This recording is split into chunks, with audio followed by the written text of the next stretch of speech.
the stretch I recommend that all pregnant women do, and the shoe choices that go along with it. Hello, my name is Dr. Amanda Ramirez, Doctor of Physical Therapy, specializing in all things breath, body, and beauty, here to help you optimize your fertility, function, beauty, appearance, and performance. So if you're pregnant, you are going to want to focus on your pelvic health. You are trying to optimize your pelvic health. I have done courses in something called spinning babies. The concept of spinning babies is that when mama moves, baby moves. And the more that mama moves and stretches and opens and has the capacity for movement, the more that the baby moves and has room and space to be in different orientations and different positions. And just the way that it is not ideal for any of us to be sedentary, it is not ideal for the baby to feel constricted within the womb and thus have a sedentary in utero experience, meaning that there's not as much room to move because the mama's belly and the mama's abdomen are not expanding and shifting and giving in appropriate ways. One thing that many people don't think about is how the calf influences the pelvis. Calf tension, calf tightness will take your pelvis and shift the alignment of it. I do speak on it when you work one-on-one with me, and I do talk about it in several of my courses. You can find those on my website, www.amandaramirez.dpt.com.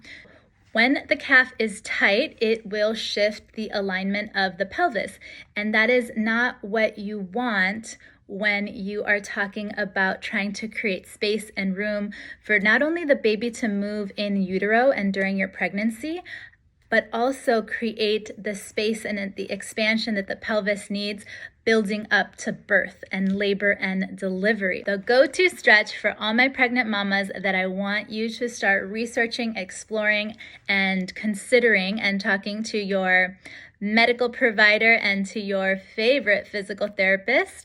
If you don't have one, I am available to be that for you, is the calf stretch. Stretch your calves. You want to elongate your calves. It's going to help create freedom upstream at your pelvis. And it is why so much of what I speak on when it comes to shoes is you are choosing shoes that help contribute to maintaining a nice resting length of your calf. The ideal and optimal resting length of your calf is going to contribute to the ability to develop strong glutes and have access to your glutes. You will shut down access to your glutes when your calf is tight. When it comes to selecting shoes that will contribute to your pelvic health, that will help grow your glutes, will help with creating space for the baby in utero and help prep the pelvis for labor and delivery, you want to choose a shoe with a minimal heel. Before you jump into any shoe changes, you want to first stretch your calf. There are other things to do to prep your foot for a shoe that is really different from the shoe choices that you are currently making. For more guidance on that, feel free to reach out and book a session with me. I go over this more in depth in several of my courses, once again available on my website, www.amandaramirez.dpt.com. The heel of a shoe is any elevation that your foot is placed in on the back side compared to the front side. So when the heel of your foot sits higher than the toes of your foot, that elevation indicates that your shoe has a heel on it. In this shoe, there's a pretty level front to back orientation, position, design compared to this boot, where the heel is sitting significantly higher than the toe. This boot will tighten your calves. Although beautiful and gorgeous, it will tighten your calves and start to contribute to a pelvis that doesn't have as much freedom to move, freedom for the muscles to easily activate. If you are pregnant, if